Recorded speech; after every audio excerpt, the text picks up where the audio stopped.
Boa noite. Vamos já chamar o professor Rezedá.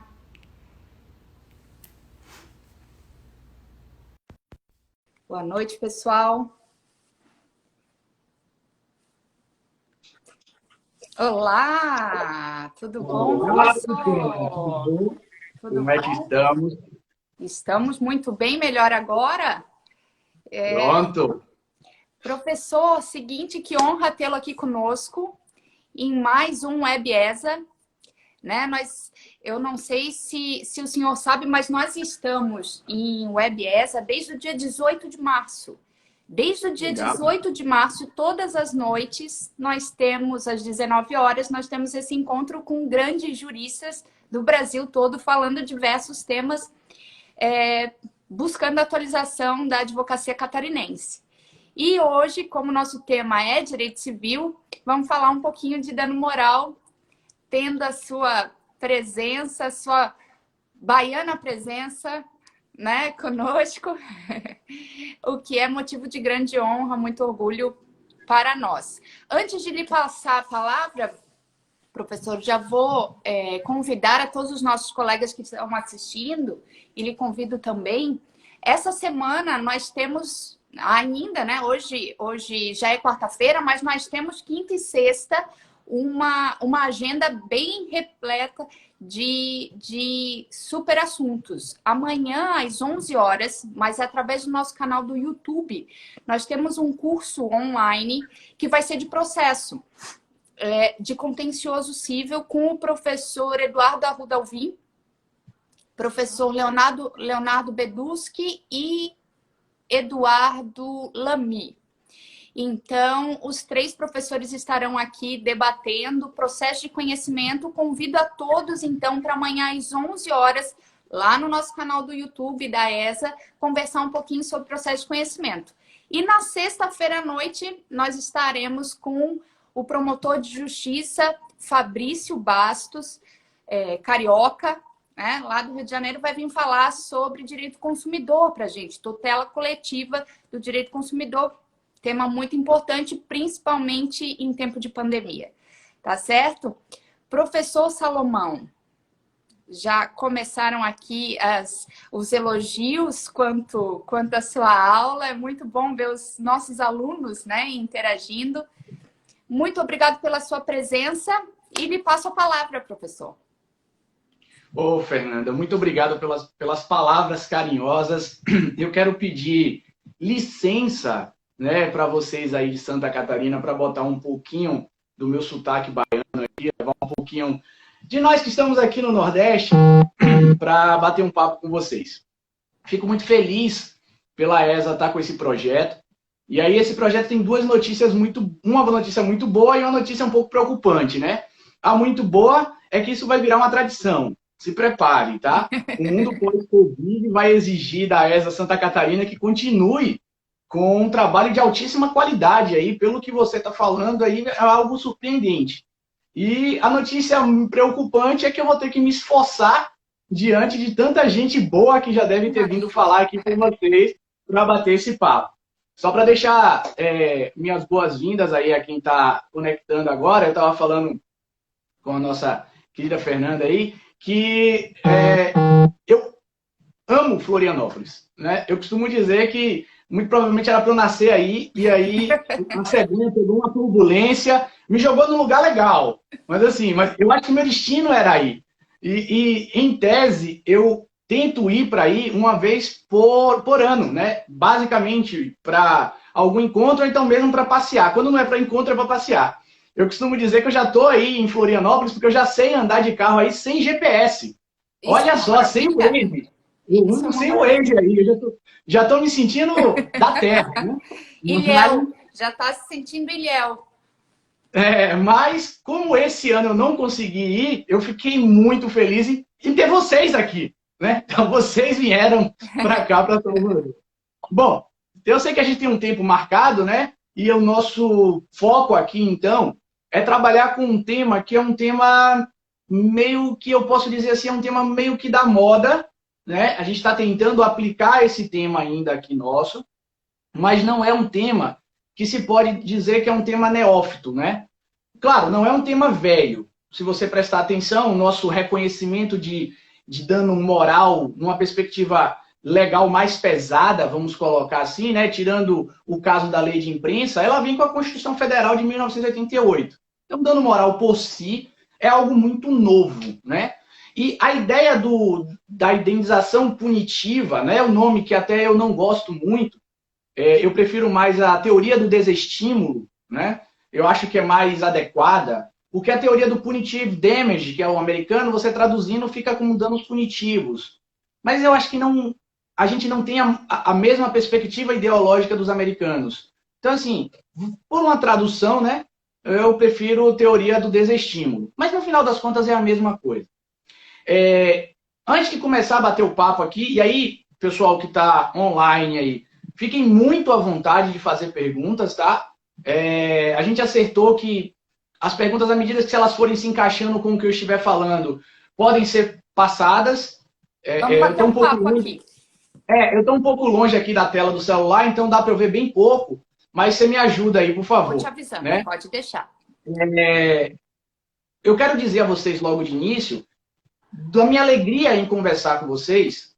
Primeiro porque, como eu falei, né, eu adoro a terra de vocês, acho fantástica aí. Segundo, já participei de um evento que tinha aí, um evento muito legal de estudantes, um congresso enorme que vocês promoviam, era o maior congresso, acho que na do Universidade Brasil. Federal de Santa Catarina. Isso, eu participei de 2 anos, muito legal aquele congresso, era o maior do Brasil a nível de estudantes, né? Sim, muito interessante. O que eu quero dizer a vocês? Por que eu estou tão feliz? Porque, na verdade, eu não sou advogado. Né? Eu estou do lado de cá do balcão. Eu sou concursado aqui do Tribunal de Justiça da Bahia, eu sou analista judiciário e trabalho há 12 anos na assessoria de desembargador. Então, o papo que a gente vai ter aqui é um papo, para mim, muito interessante, porque a gente pode trocar uma experiência da ESA, né, da Escola de Advocacia, comigo, que estou do lado de cá do balcão. Exato. Então, assim, eu vou tentar passar para vocês sobre o tema uma perspectiva mais prática possível, né, para que a gente troque uma ideia. Na verdade, eu não quero, Fernanda, ter razão de nada. Eu só quero jogar uma pulguinha atrás da orelha, né, para que vocês, advogados, vocês fiquem incomodados com essa pulguinha e aí a gente consiga evoluir. Porque eu quero dizer uma coisa, antes de começar mesmo no conteúdo, eu quero dizer uma coisa que todo mundo fala, e aí eu posso falar isso, tá? Eu estou falando de experiência própria, porque além de eu ser assessor, a minha vida inteira foi dentro do Poder Judiciário. Meu pai hoje aqui, ele sempre foi juiz, ele é juiz de carreira. Então, assim, eu sempre vi a posição do magistrado. Uma coisa que eu quero dizer a vocês é que existe um fato que sempre contam pra gente durante toda a nossa vida de faculdade e durante toda a nossa vida profissional. É comum a gente ouvir a pessoa falar o seguinte: poxa, aquele juiz, você já deve ter ouvido falar isso também, aquele juiz é um juiz fantástico, ele deu uma decisão top, a decisão dele é ótima, que juiz maravilhoso, que juiz esperto. Concordo, o juiz é fantástico, o juiz é maravilhoso, mas, Fernando, eu quero dizer a vocês que por trás de uma decisão, e eu só fui entender isso quando eu estava aqui dentro, né? Quando eu estava do lado de cá do balcão. Por trás de uma boa decisão, existe uma excelente argumentação. E essa excelente argumentação, ela vem de vocês. Ela vem de vocês aí, do lado de lá do balcão. Ela vem de vocês que estão na labuta do dia a dia da advocacia. Se nós tivermos aqui advogados mais velhos, vão entender o que eu estou falando. Se tivermos advogados mais novos, prestem atenção nisso. Todo magistrado, todo assessor, né? No meu caso, o assessor ele é o permanente estagiário de um advogado, de um juiz, né? A gente escolhe ser para sempre um estagiário. Porque quando a decisão tá ruim, foi o assessor que fez. Quando a decisão tá boa, não, fui eu que fiz. Então, assim, é a mesma coisa de um estagiário, né? A gente tá sempre ali carregando o piano. Mas o que acontece? Nós, brincadeiras à parte, sejamos assessores, sejamos juízes, sejamos juízes leigos, enfim, nós estamos presos a um princípio, que é o princípio da adstrição das argumentações. né? Nós não podemos passar disso. Porque se nós passamos disso, nós prolatamos uma decisão extra petita ou ultra petita. E essa decisão, ela não tem eficácia no ponto aí do extra petita ou do ultra petita, ela não vai produzir os efeitos que ela quer. Então, para a gente começar a bater o papo aqui, vamos derrubar esse castelo de areia que foi construído e entender que assim como o juiz é muito bom, porque o juiz é mente aberta, porque o juiz é vanguardista, porque o juiz está atualizado com as suas orientações, porque o juiz não tem receio em alterar o seu posicionamento, né? Porque também tem muito disso. O cara estabelece o posicionamento dele e ali ele segue forever, sem prestar atenção na evolução do direito. Quando o juiz ele tem isso, ele é um excelente magistrado. Perfeito. Mas, atrás disso, ou do lado disso, melhor dizendo, existe também um advogado fantástico. Por quê? Porque o advogado fantástico, ele conseguiu lançar o argumento dele, bater de frente com o outro advogado, que também é fantástico e lançou o argumento dele. Só que o argumento do advogado, ele conseguiu ser melhor do que o do outro e convenceu o magistrado. Então veja a montanha que você conseguiu subir para você alcançar sua decisão. Você lança um argumento, o outro vem de lá, rebate o seu argumento e tem uma terceira pessoa que vai ter que ser convencido. Então, sim, a decisão é muito boa? É. Temos que bater palma? Temos. Claro. Todo profissional, quando ele exerce uma atividade bastante proveitosa para uma coletividade, que é a atividade, por exemplo, do servidor público, né? Todo mundo que faz isso, ele tem que ser aplaudido. Porque nós estamos pensando na coletividade. Você me pergunta assim, e aí, como é que você está de quarentena? Eu falo para você, minha vida não mudou nada. Aliás, eu estou trabalhando até mais.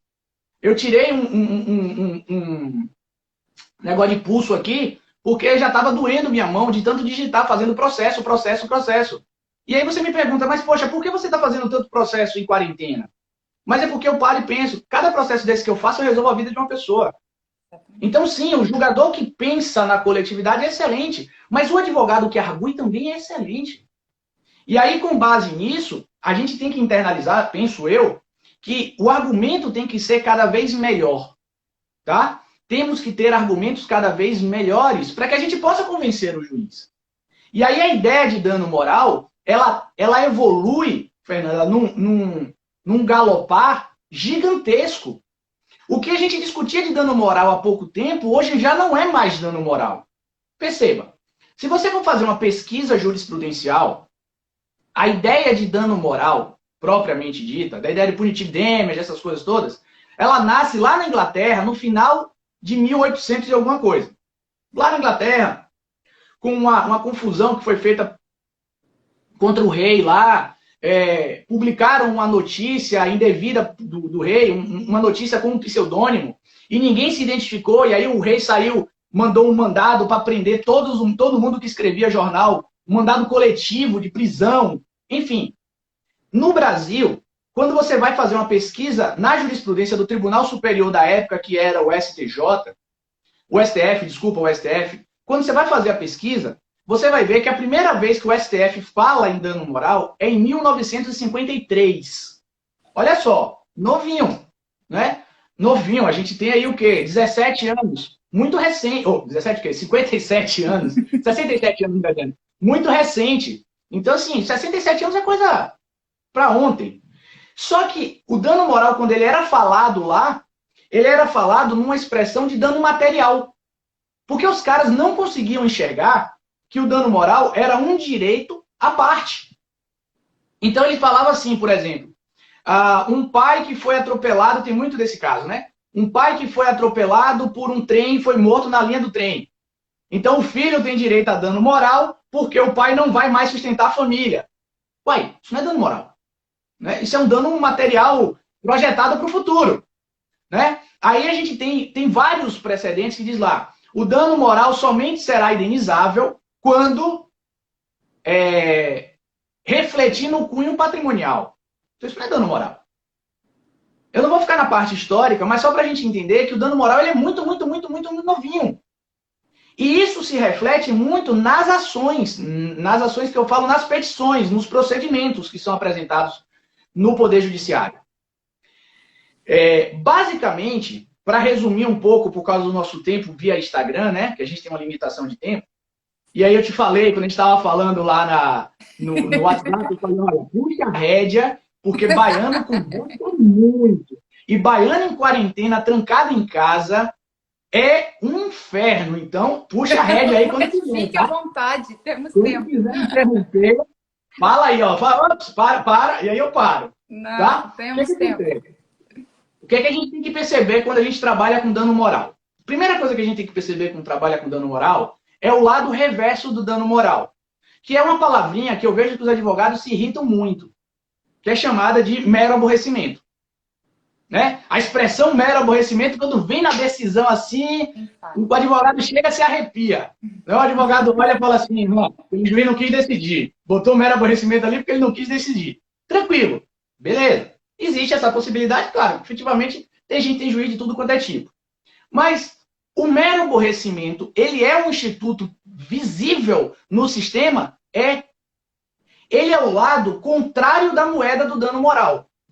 Por quê? Porque qualquer coisa que gerasse um dano moral... Porque se eu te perguntar, e perguntar aos meus queridos colegas que estão aqui online, o que é um dano moral? E pedir uma resposta, a gente não vai ter uma consistência propriamente dita. Tá? Existem, na realidade, 3 teorias que tentam explicar o dano moral. A primeira, uma teoria muito fraca na minha visão, que diz que dano moral é aquilo que não é patrimonial. Né? Um lado contrário, assim, ela é bem fraquinha. A segunda diz que o dano moral é aquele dano que afeta direitos da personalidade. Beleza, essa teoria eu pessoalmente me adiro mais a ela. E tem uma terceira teoria que eu acho muito ampla, assim, muito ampla por causa da indeterminabilidade dela. Que, nesse ponto, a gente no Poder Judiciário dá uma controlada, que é o dano moral como sendo ofensa a direitos da personalidade, ou a dignidade da pessoa humana. Então, essa é amplíssima. Tá? Essa é amplíssima. E aí, a gente tem que ter o lado reverso disso, para todo veneno a gente tem o antídoto, para que a gente equilibre. E aí, o mero aborrecimento, então, é o freio. Porque se a gente, Fernanda, não tivéssemos o mero aborrecimento, tudo seria dano moral. Nós estaríamos vivendo em uma sociedade extremamente belicosa. Por exemplo, eu gosto de dar muito esse exemplo na sala de aula, porque é um exemplo exagerado, mas é um exemplo que faz os alunos pensarem.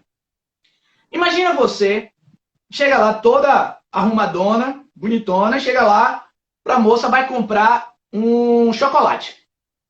E aí você chega para a mulher e diz, olha, eu quero esse chocolate aqui. Aí você dá seu cartão de crédito. A mulher olha para você e fala assim, eu preciso da sua identidade. Aí você fala, poxa, mas eu não estou com a identidade aqui. Então eu não vou te vender. Mas peraí, como é que você não vai me vender? É uma identidade. Mas eu preciso conferir se você é você mesmo.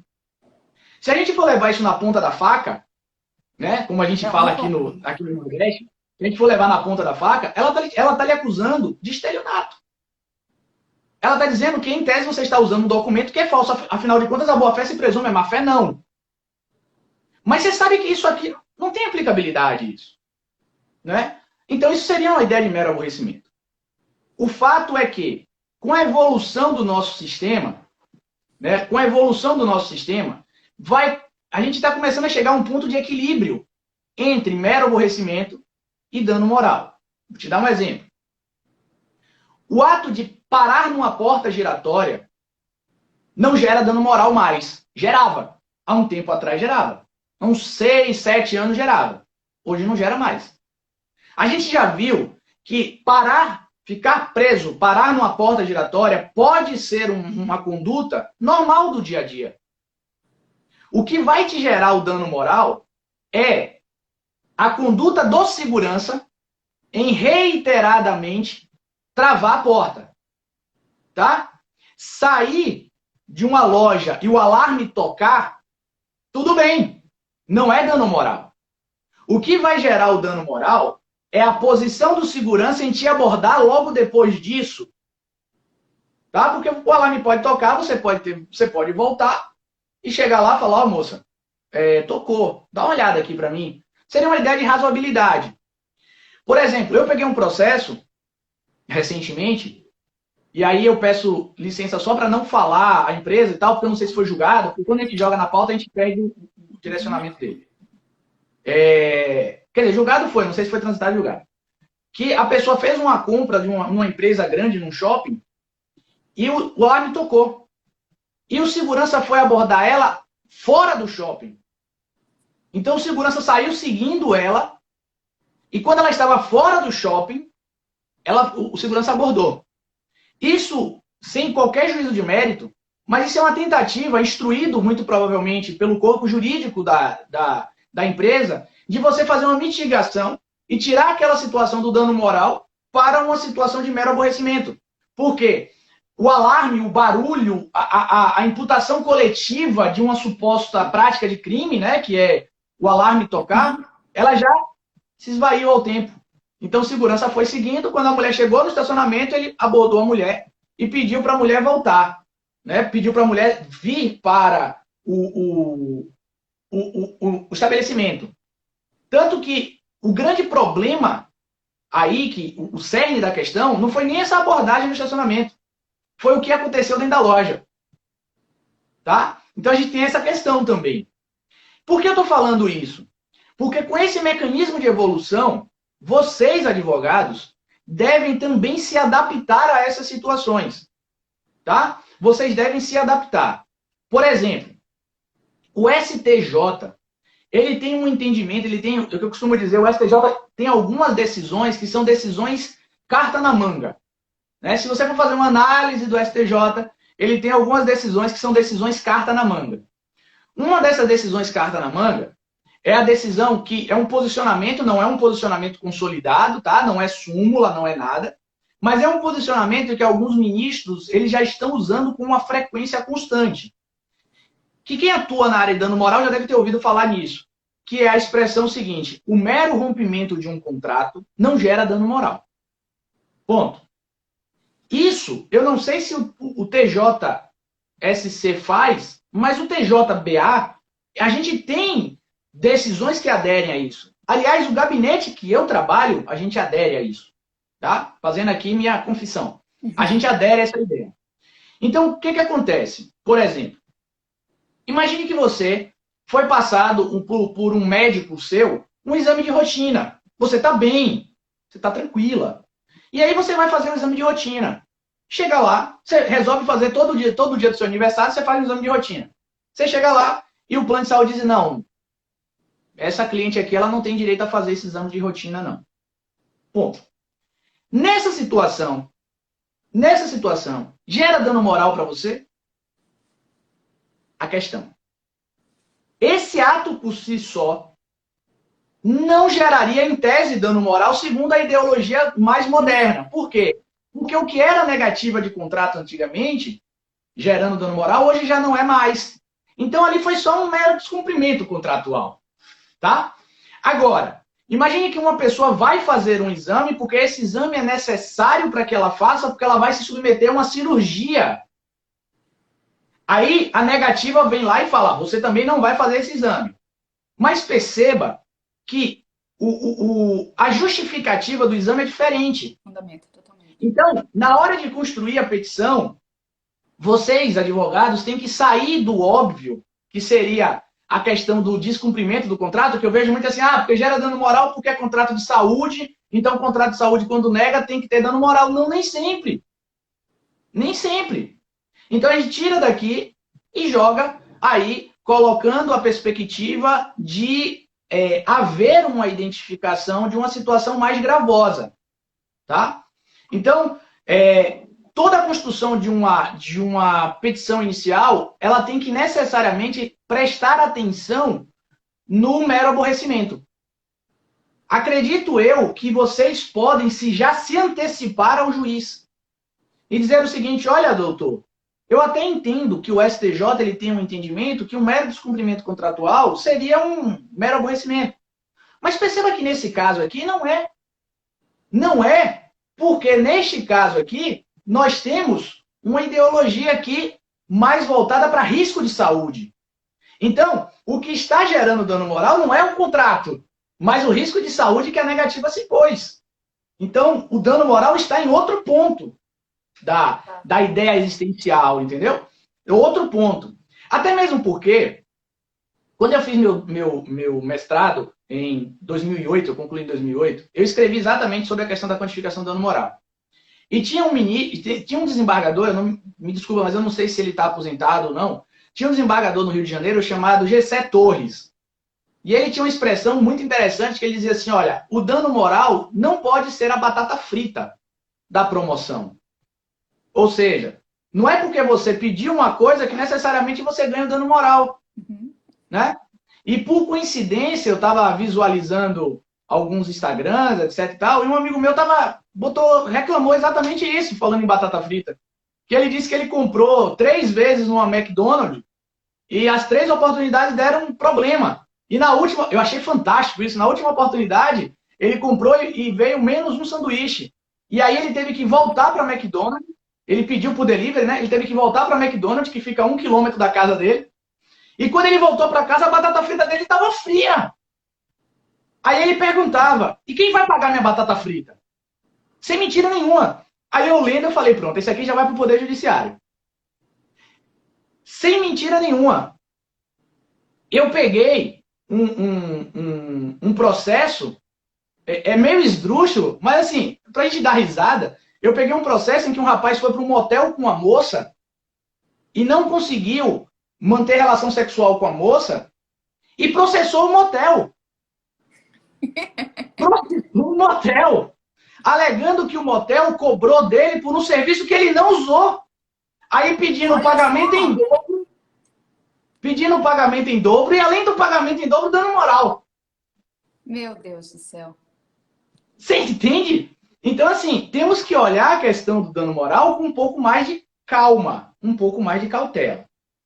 Bom, identificado a parte do dano moral, tá? Identificada a parte do dano moral, a gente dá um pulo agora para um segundo momento do dano moral, que seria o momento da quantificação do dano moral.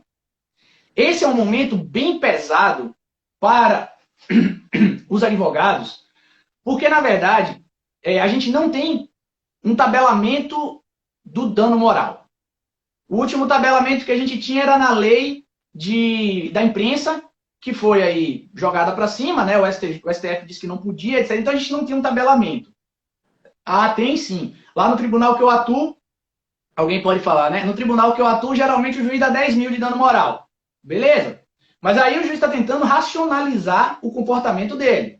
Mas dizer que aquilo ali é tabelado não existe. Tá? Então a gente tem esse grande problema. E aí muitas vezes me perguntam, ô Salomão, como é que é o lado daí da decisão?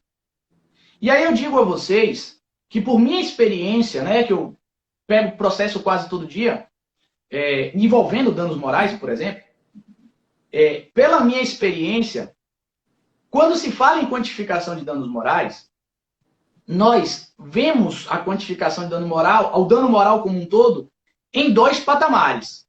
Primeiro, a identificação do dano moral. E segundo, o quanto esse dano moral vai resultar. Tá? E aí, nessa parte do quanto o dano moral vai resultar, o advogado ele tem que lançar mão de elementos que ele identifique uma variação positiva para ele, claro, da questão do dano moral. Salomão não está entendendo nada, absolutamente nada do que você está falando. Veja só. Um caso que eu peguei. Tinha uma senhora, essa senhora era de um bairro popular aqui de Salvador. E essa senhorinha, ela foi para um banco pagar. Ela era uma senhora de 60 e poucos anos. E aí ela foi fazer um pagamento. Ela esperou na fila, a mulher do caixa chamou, ela deu a conta dela e, junto com a conta, ela deu 50 reais. Ok? Deu 50 reais. Aí, a mulher continuou conversando, pegou a conta, não se sabe o que se fez com o dinheiro, registrou, conversando com a vizinha, né? Registrou a conta e disse assim, olha senhora, a sua conta deu 82 reais. Aí a velhinha pegou mais 50 reais, isso que eu tô contando está tudo em um processo, tá? Aí a velhinha pegou 50 reais e deu para a moça. Aí a moça virou e fez assim, bom, 50 não paga 82. Lógica, né? E aí a velhinha falou, mas eu já te dei 100. Eu dei 50 e mais 50. aí procura o dinheiro, não acha, pega, abre a gaveta, conta o dinheiro, não tem quebra de caixa. Eu acho, isso não está no processo, é impressão minha, eu acho que o dinheiro deve ter caído por trás da junta do balcão, né? E aí procura e não acha, enfim, para resumir a história. Desce o subgerente, fica naquela, não pagou, pagou, não pagou, pagou, desce a gerente, aí a gerente vira para a mulher e diz assim, olha, senhora, eu vou autorizar o pagamento, porque a senhora está dizendo que a senhora pagou, então o pagamento está autorizado, tá? Eu vou assumir o prejuízo. Uau! E aí a senhorinha paga, ela recebe os 18 dela de troco, bota no bolso e sai. Anda os 400 metros quando ela é abordada por uma viatura policial, com policiais com arma em mão, dando voz de prisão a ela. No meio do bairro em que ela viveu, em que ela vive a existência dela toda. E aí forma aquele bolo de gente, aquela coisa toda, algemam a senhorinha, botam no camburão e levam para a delegacia. A senhorinha fica 3 horas na delegacia, tá? Fica 3 horas na delegacia. Quando vem o gerente do banco para prestar o depoimento, 3 horas depois. E aí chega lá no banco, chega lá na delegacia, a senhorinha ela é acusada pelo banco de fazer parte de um grupo de estelionato que estava aplicando golpes no banco. Bom, contando essa história toda, olhando para você, você abriu os olhos umas 2 vezes com a história. Então você já vê a gravidade do dano. O dano moral é inconteste, tá? Mas a quantificação ela tem uma gravidade, porque você coloca elementos subjetivos nisso. Exato. E é neste ponto que eu vejo que alguns advogados se perdem. Por quê? Porque eles pegam esses elementos subjetivos e colocam para quantificar o dano moral.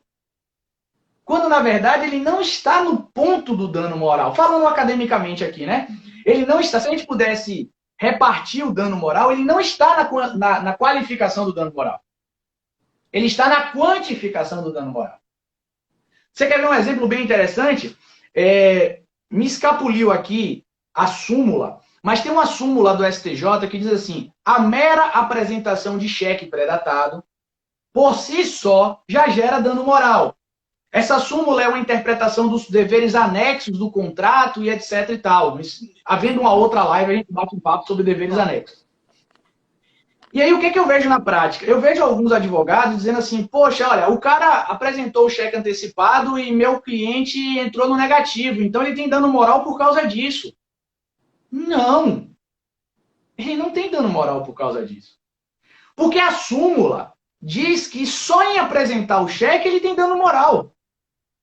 Então, se eu passo um cheque para Fernanda e Fernanda apresenta esse cheque antecipadamente, vamos dizer que seja um cheque de R$500. Eu tenho 200 mil na minha conta. Eu não vou ter prejuízo nenhum. Mas quando você apresentar, já é o dano. O moral. Não, o resto o moral. O resto é a discussão. Então, se Fernanda apresentou meu cheque antecipadamente e eu entrei no negativo, o negativo é elemento de quantificação. É com base no negativo que você vai pedir ao juiz para aumentar. Então, por exemplo, se o juiz lá da vara que você costuma atuar, ele dá 10 mil só porque apresentou o cheque de forma antecipada, por exemplo, você vai explorar o negativo. Porque o negativo da conta é que vai fazer você tirar do 10, perfeito, e jogar para 11, para 12, para 13. Só que o que eu vejo na prática é que alguns advogados eles não separam isso.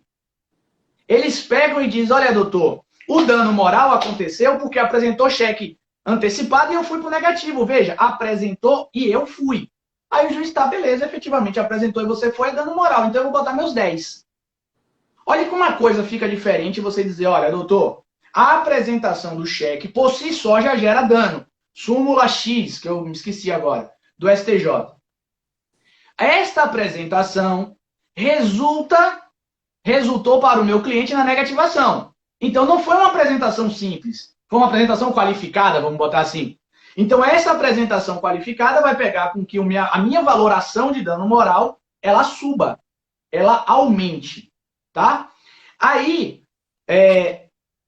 muitas pessoas, muitos advogados, muitos profissionais, eles suscitam a tese da teoria do desestímulo, que é uma tese americana, que ela é o lado contrário da forma como a maioria dos tribunais pensam aqui no nosso país. Por quê? Me avisa aí, viu o horário. Por favor. Não, eu só vou te interromper um pouquinho, porque Não, algumas pessoas já perguntaram ali.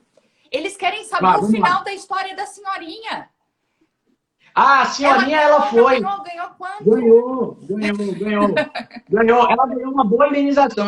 Eu não lembro agora exatamente qual o valor da indenização, porque é um processo mais antigo. Mas ela deve ter ganhado aí, chutando aqui, algo em torno de 80, 90 mil reais por aí. Tá? Porque a gente foi juntando vários poréns, né? Primeiro, a acusação de prática de crime. Segundo, a abordagem provocada por um acionamento da força policial pelo banco. Terceiro, a abordagem ter sido feita na rua, no bairro dela. Claro. Quarto, ela ter sido posta em Camburão. Quinto, ela ter ficado 3 horas numa delegacia. E sexto, a idade dela. Né? O STJ, inclusive, tem um entendimento, essa aí eu vou falar o nome da empresa. Ela tem um precedente bem interessante também, que eu gosto muito de usar em sala de aula para falar disso.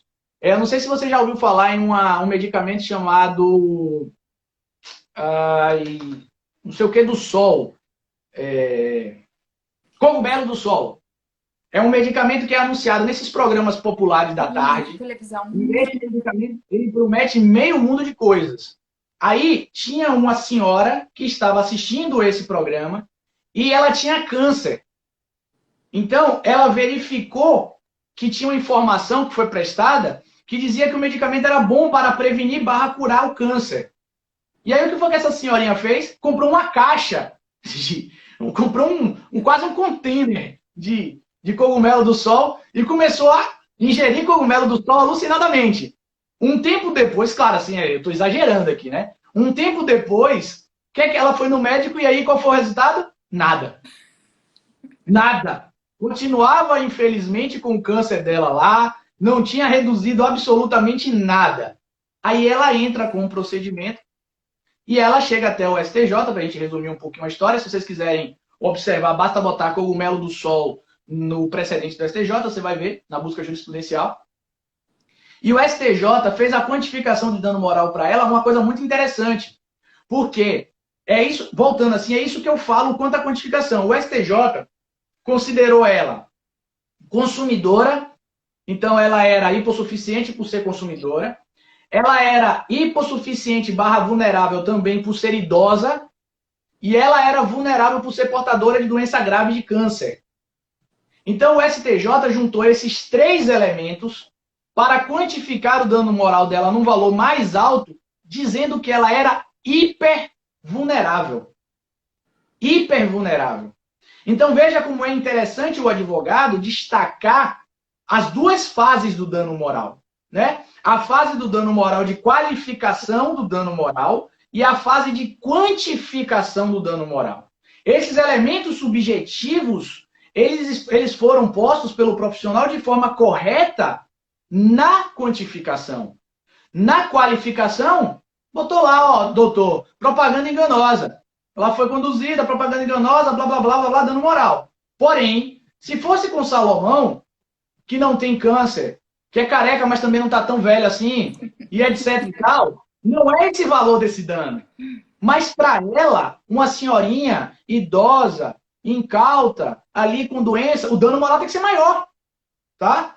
E isso é muito legal, Fernando. Isso é um ponto muito interessante, porque a gente acaba rompendo com um vício que a gente tem, que é um vício, para mim, péssimo, que é o vício de a gente quantificar o dano moral pela capacidade financeira do ofendido.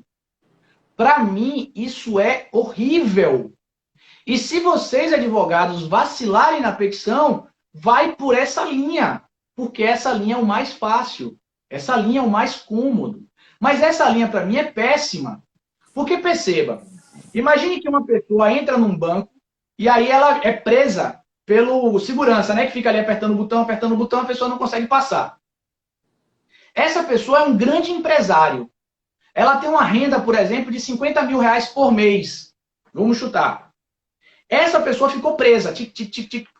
Quando ela entrar com dano moral, se o juiz aplicar a teoria a teoria de quantificação que analisa a capacidade econômica do ofendido, o juiz vai dar ali para ela uns 20 mil reais de dano moral. Porque se ela ganha 50, 20 mil não enriquece. Seria esse o pensamento. Uhum. Agora imagine um cara que trabalha na empresa de limpeza, ganha ali o suado um salário mínimo dele, limpando a rua, no sol, o dia inteiro. E ele vai no mesmo banco e ele é preso. Se você seguir essa teoria de analisar a quantificação de acordo com a capacidade econômica do ofendido, essa pessoa ganha 1.000 e poucos reais por mês, porque ela ganha um salário mínimo. 20 mil vai enriquecer. Mas veja, a honra dela vale menos do que a honra do empresário? Muitas vezes não. O empresário pode estar naquele estado porque ele passou a perna em um monte de gente. Então, não tem como você quantificar a questão da honra pela perspectiva subjetiva do indivíduo. Essa é a questão mais fácil. Diga. Eu me lembro de uma história do Dr. Carlos Roberto Gonçalves, o autor das obras. Numa palestra, ele conta uma situação e aquilo, para mim, me marcou muito. De um caso que passou por ele, era 2 amigos, um empresário e o outro prefeito. E esse empresário, num pequeno município de São Paulo, ele conseguiu a liberação para o restaurante dele colocar as mesas do lado de fora, na rua. O prefeito deu essa autorização para ele. Só que começou um comentário muito grande, cidade pequena, começaram a comentar que por ser amigo do prefeito e tal. E o prefeito chamou ele e disse, olha, tá ficando uma situação ruim para mim, então eu não vou mais permitir. E ele ficou muito magoado com o prefeito, que era amigo dele, e disse, né, se sentiu ofendido. E numa entrevista na rádio, ele falou absurdos em relação ao prefeito. O prefeito, então, disse, olha, não, né, conversando com outras pessoas, não me resta outra alternativa senão judicializar. Porque ele não pode ir na rádio e falar essas inverdades sobre mim, né? Acabou maculando a minha honra, vou ingressar judicialmente. Ele ingressou judicialmente e, veja, na realidade, a intenção do prefeito não era o aspecto financeiro, era justamente ver resguardada a sua honra. O juiz, então, ao decidir e sabendo disso, sabendo que o prefeito, na realidade, queria uma decisão tão somente para se ver com a tutela jurisdicional voltada a ele, resguardando a sua honra, condenou o amigo a pagar o prefeito, mas num valor muito baixo. Porque, né, ele era uma pessoa que tinha condições e tal, não era pelo dinheiro, era pela condenação. E após sair a decisão, algumas pessoas chamaram ele de novo para fazer a entrevista e perguntaram para ele, porque o prefeito foi vencedor na ação e tal. Ele disse, vencedor? Não, eu venci. E eles disseram, mas como tu venceste? Foste condenado ele a pagar? Ele disse, não, eu venci, porque eu mostrei o tamanho da honra do prefeito. Aquela condenação tão baixa demonstrou o tamanho da honra do prefeito. Então, o doutor Carlos Roberto falava, olha a dificuldade do magistrado na quantificação. Porque a intenção foi a condenação para demonstrar que aquele ato ilícito gerou um dano moral. Mas não se atentou para o valor porque não era esse o ponto.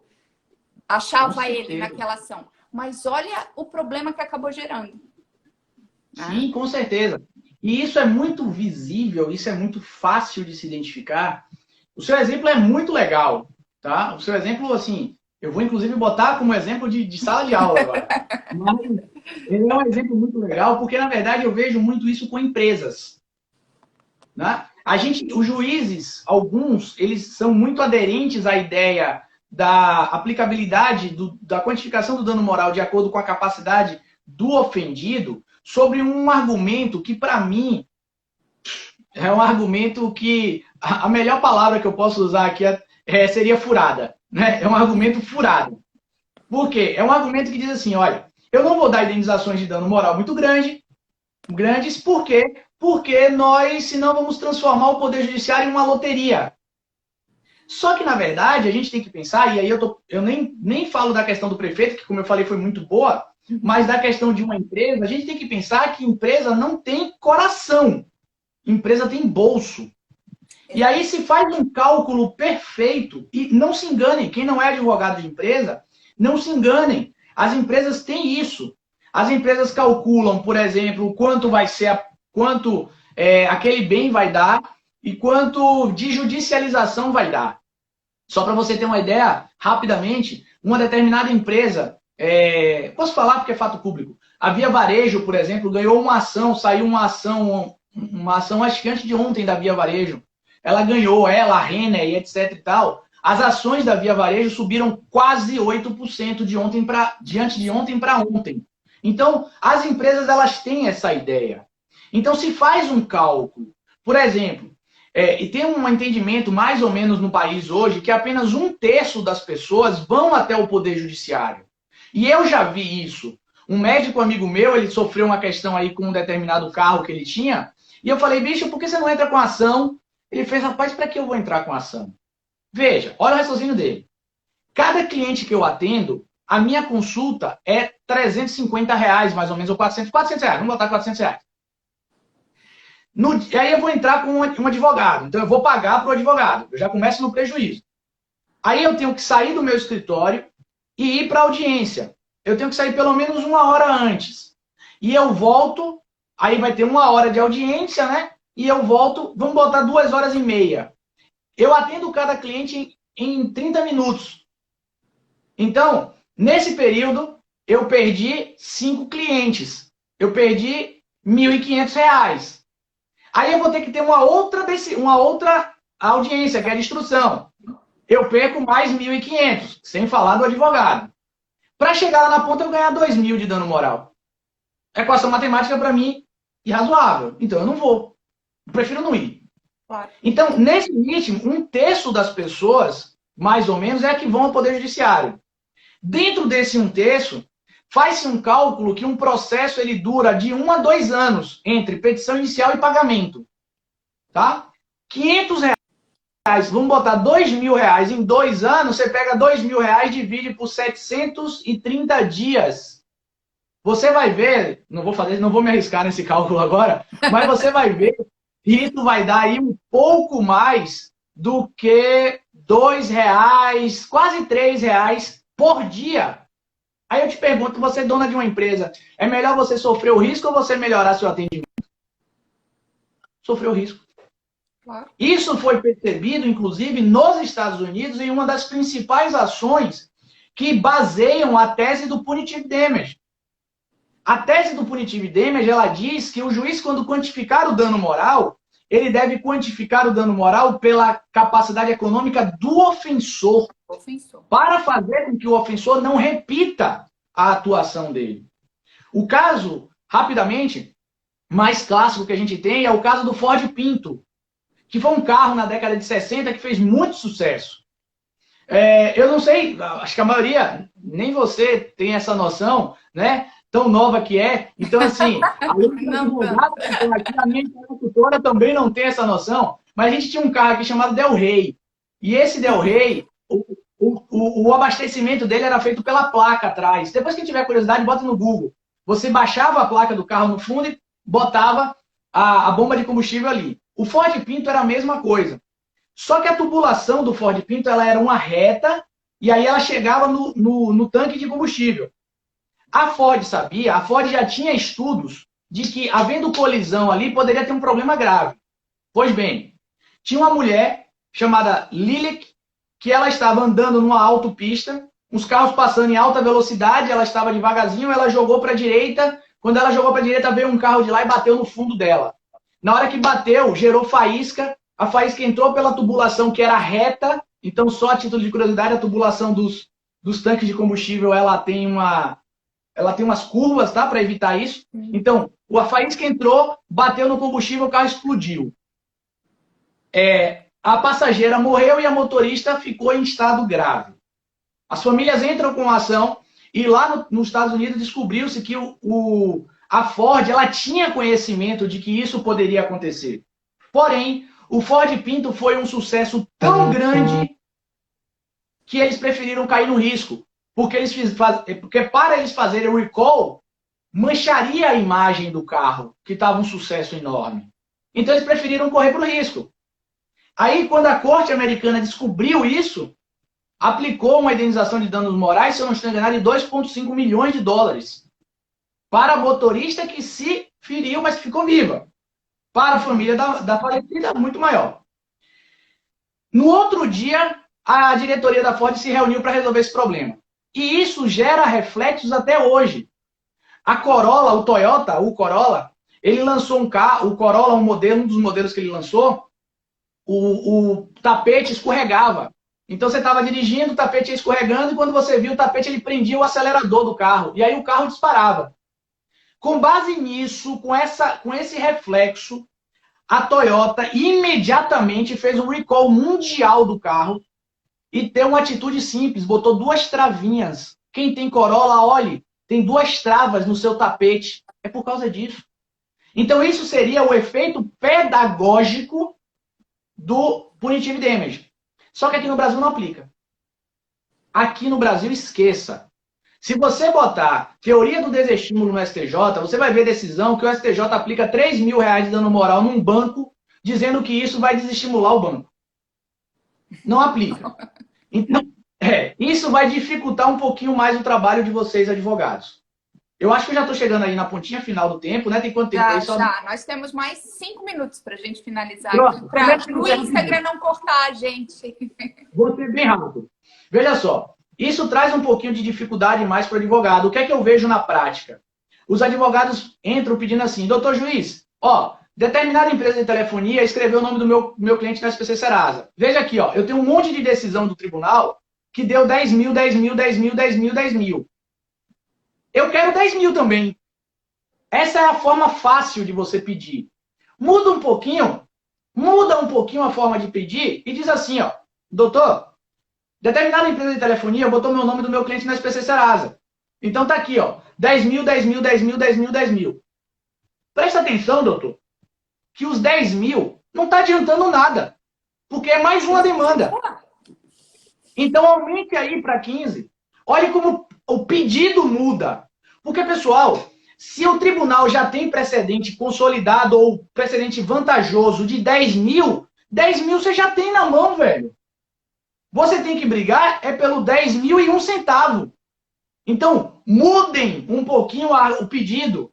Não botem jurisprudência para dizer que você quer igual. Porque a jurisprudência já tem consolidação. Você tem que pedir mais. Dizendo, doutor, veja só, eu trouxe 45 precedentes aqui, tudo de 10 mil.